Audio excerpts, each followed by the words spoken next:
What's up, boys? We're about to walk the line on some knuckle action. We're talking Knuckle Mania 5, headlined by Eddie Alvarez and what the heck's that guy's name, man? Who the fuck is that guy? Jeremy Stephens, Lil Heathen Stephens. And obviously, I say that joking around because I'm a huge Jeremy Stephens fan, okay? And I've been for a long time. You guys know I'm an old school MMA fan, an old school UFC fan. And I remember when Jeremy Stephens was a young buck coming in as an underdog multiple times, just starching dudes, right? And when he hits dudes, he doesn't just he doesn't just, what has he said? He doesn't just knock them out. He puts their lights out seriously. I guess he said something like that, but there was a lot of truth to what he was saying. When he knocks dudes out, they don't move. There it goes. That was it right there.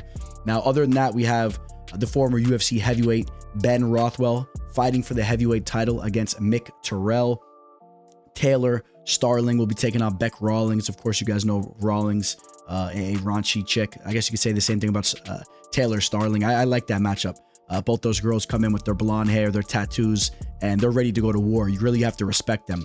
Those girls throw down. Other than that, you have former UFC fighter Dustin Page on the card. You got a couple local Philly boys. How about Patty Sullivan at the press conference? We don't really know much about him as a fighter, but I mean, that dude can talk on the mic. He was bringing the energy. And how about the Philly fans? They're crazy. They probably are the most energetic and nuts fans that we have, at least in the States, right? I mean, I'm sure they compete worldwide, but the Brazilian fans, the Irish fans, the Philly fans are crazy. I've always known this.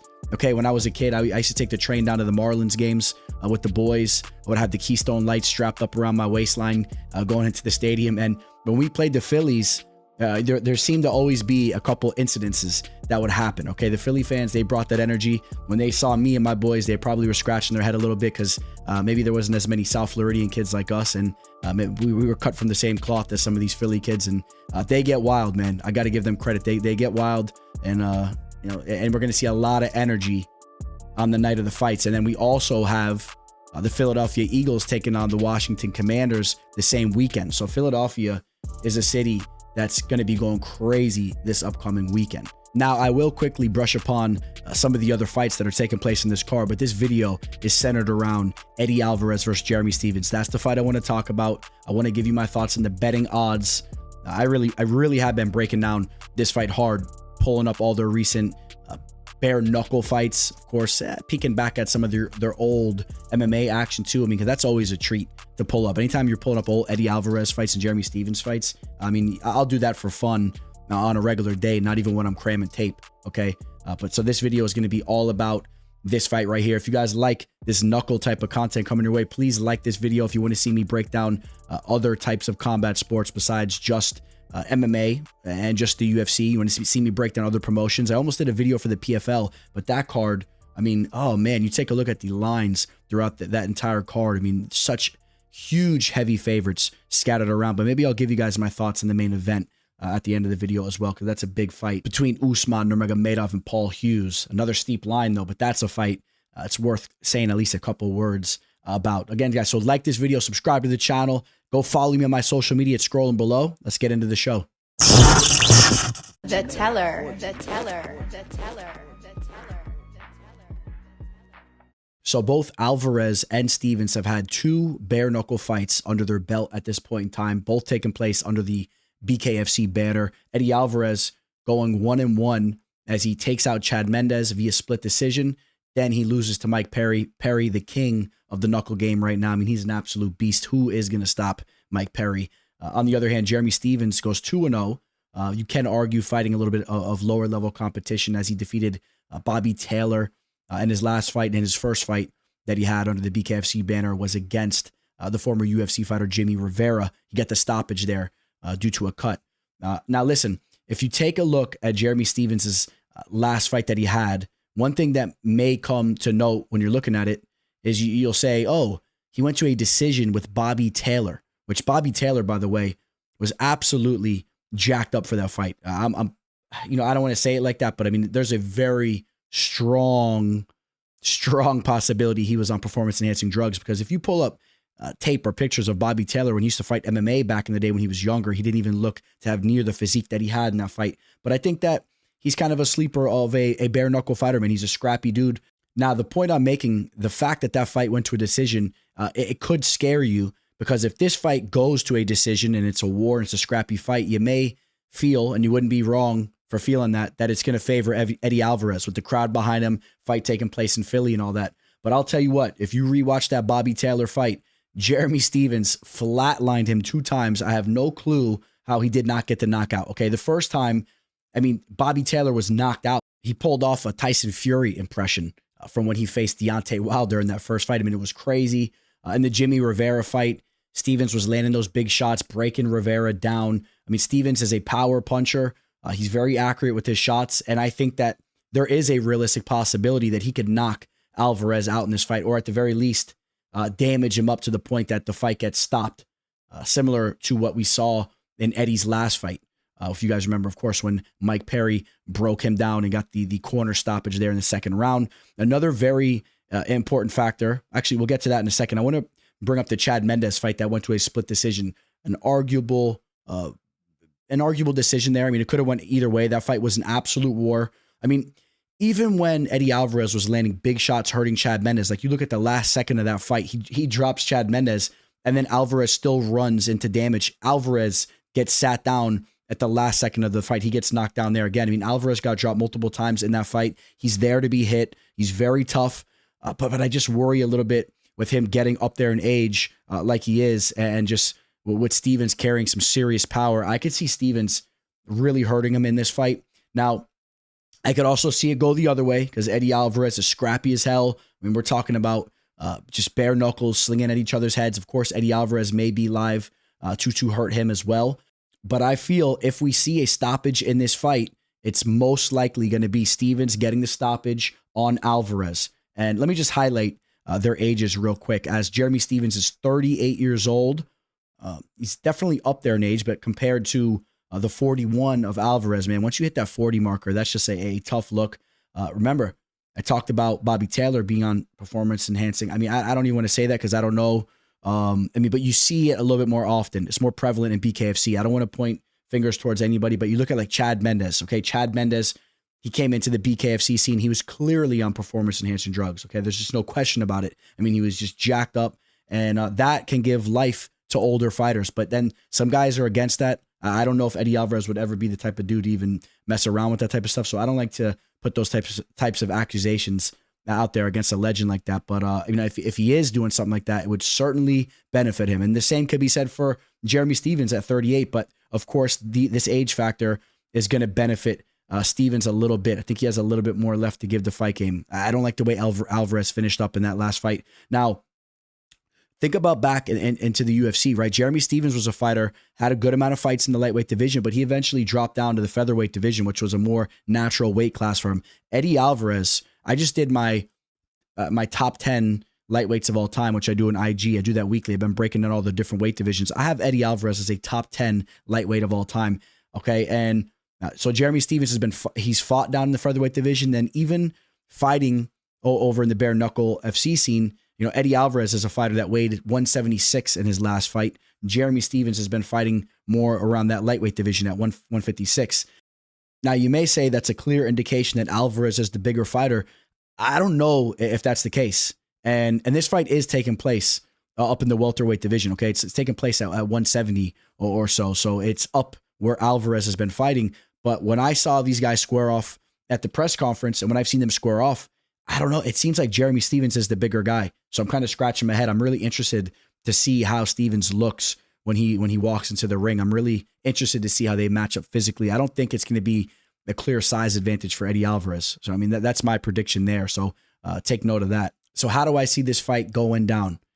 I'll tell you what, I've been a little back and forth with who I have winning it, but I really have settled in with the pick here. Now, what made me a little hesitant to go with Jeremy Stephens was the fact that if this fight goes to a decision, like I said earlier, I think that Alvarez is going to have a major advantage with the crowd going crazy every time he lands a strike. I think there could be rounds where he clearly loses it, from the perspective of us breaking down the round from an expert type level, not just a drunk fan in the crowd or how some of these judges are. These judges are amateurs of what they're doing, and they hear the crowd going crazy. I think they can give Eddie Alvarez some rounds But whereas if we actually broke the round down, we would say, okay, it's clear Stephens took that round. He landed damage, but now I would not feel confident that he's going to get any of those rounds that are somewhat close. Okay, so if it goes to a decision, I think there could be a major lean for Eddie Alvarez.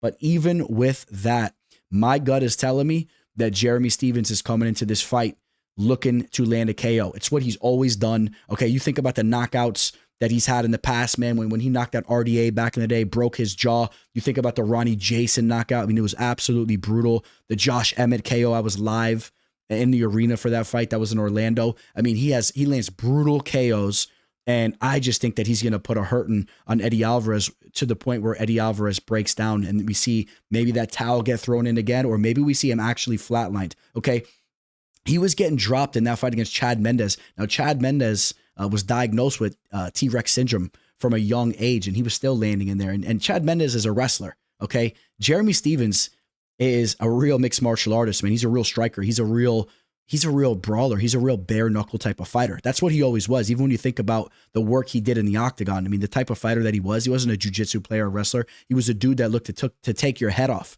Okay, so I think that's what he's going to do. The crowd over in Philly riled him up at the press conference. They were getting personal. Shout out to my boy Joe Pfeiffer. Even Joe Pfeiffer hops on the mic and starts, giving it to Stephens. And Stephens doesn't say anything back. I don't blame him. He doesn't want to bark up that tree. But I mean, everyone's riling this dude up, and you got to respect how calm, cool, and collected Stephens has been. He's sitting there with just stoic, stone-faced, and I think that when the bell rings, he's going to take out all that energy on Eddie Alvarez, okay? So yes, I have Stephens winning this fight, and I say he gets the stoppage. We take a look at the betting odds for this fight. Stephens is the favorite. Right now, he's right around a -150 to -155 favorite. Alvarez is right around a +125 to 130 dog. We've seen some minuscule movement. It's very premature. A lot of books are just starting to unwind the odds for this card. I don't know. I mean, is Alvarez going to get a little bit of money put behind him closer to the fight? I mean, there's going to be a lot of buzz behind Alvarez being the hometown fighter. Maybe you want to sit back and wait. I mean, depending on whose side you're on here. I mean, obviously, if I'm putting my money up, I'm taking Stephens. So I want to see that line come down a little bit more because I'm not crazy about the value even on where it's at -155. I would like Stephens more as like a -130, -135 and down as a slight favorite, just because I'm a little worried if it goes to the judges' scorecards, he's not going to win the fight. BKFC has some major plans with setting up shop in Philly. David Feldman was talking about doing like 5 events a year over in Philly. So, I mean, Eddie Alvarez may be their guy. I don't know. If this goes to the judges' scorecards, I would not feel too comfortable backing Stephens, but we'll see how it plays out, boys. Comment below. Who do you guys have winning this fight? How do you see it playing out? You see a knockout, a decision? I want to know your guys' thoughts on the fight. Let me know what you think of the odds as well. Hey, guys, just want to take a quick second to let you know if you're looking for a new sportsbook, reach out to me. I'll give you my referral link to BetUS, and you'll get a 150% match on your first 3 deposits. That's a match that you're not going to be able to find, at least not 3 times, right? 3 150% matches there to BetUS. Email me, shoot me a DM on Instagram or Twitter. I'll give you guys that link, and it will be worth your while. And you guys see, we got the headliner of the PFL Road to Dubai Championship Series between Paul Hughes and Usman Nurmagomedov here.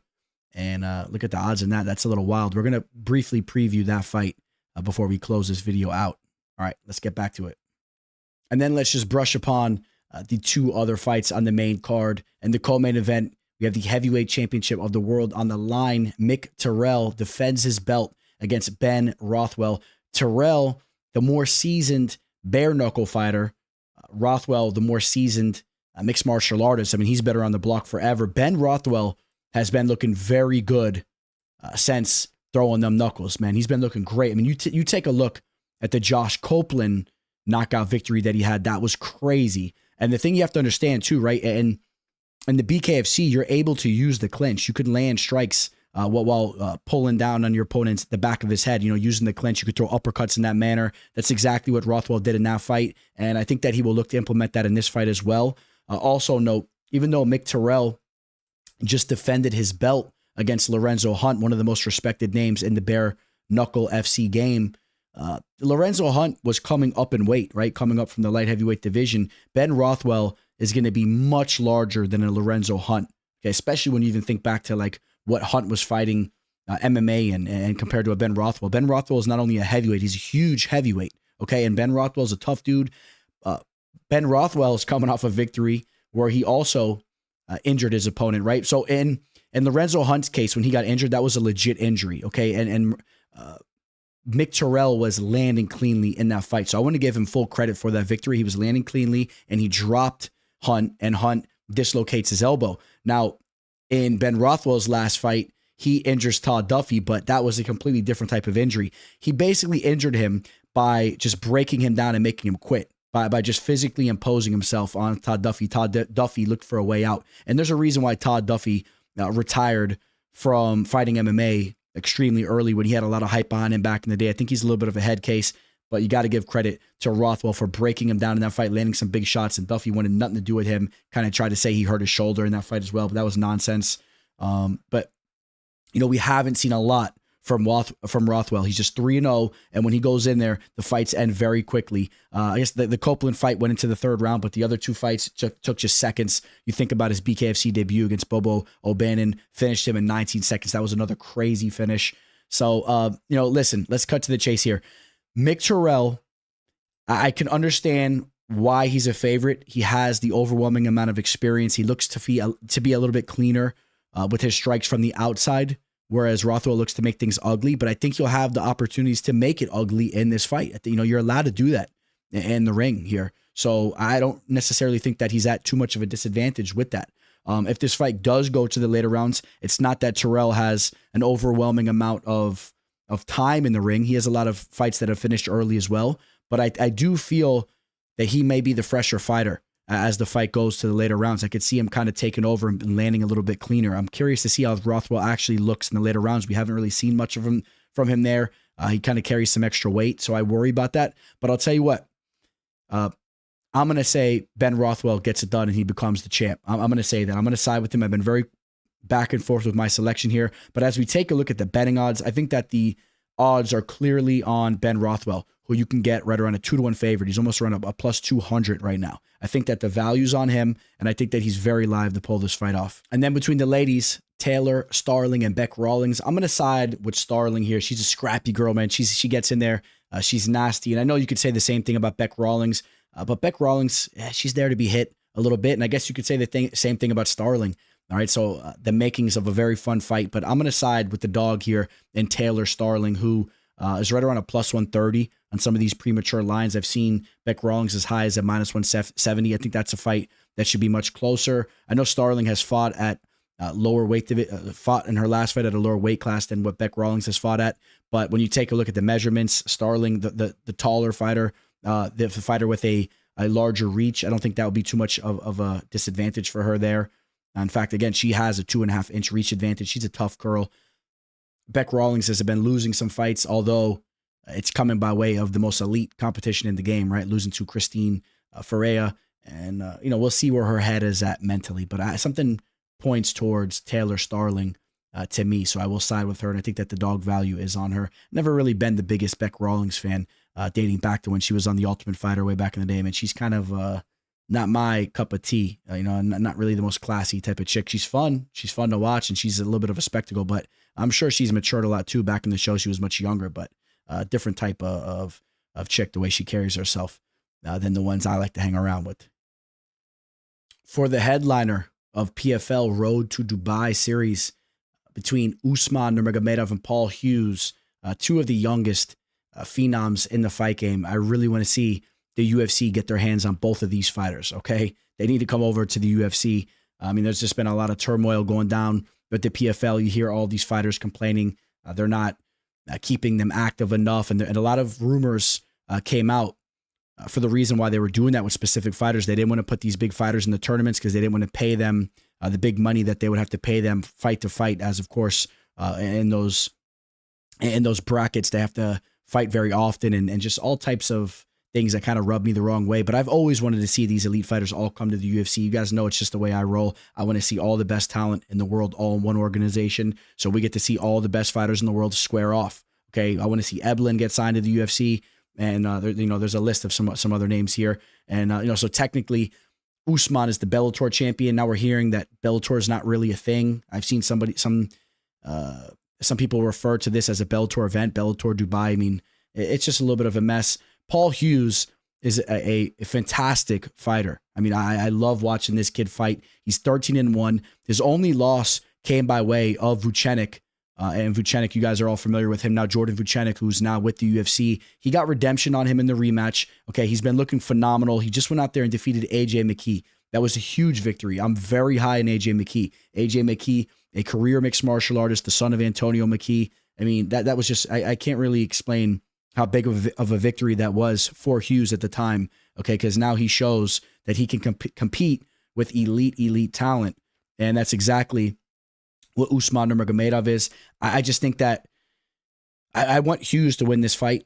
Then we're going to get to the betting odds here in a second. But Usman Nurmagomedov, you watch him fight, man. He has a nasty kicking game. I think he's going to have the edge. Oh, I feel pretty confident he's going to have the edge with the grappling. Okay, that's going to be an issue for Hughes. So even if Hughes can kind of hang with him in the stand-up, Nurmagomedov can change levels. And then just with that constant threat of the grappling and the takedowns, it will allow Usman to open up with his striking. And I have to favor Usman Nurmagomedov to win this fight. Okay, he's the more complete fighter, the more proven fighter, I would say at this point in time.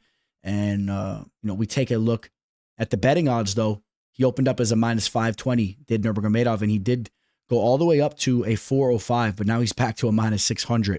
Okay, so that line's a little steep for my liking. We don't really know who Paul Hughes is. All right, we don't, especially as young as he is. He's taking major leaps in his game. And you could say the same thing for Nurmagomedov as well. You could say he's still taking those leaps too at just 27.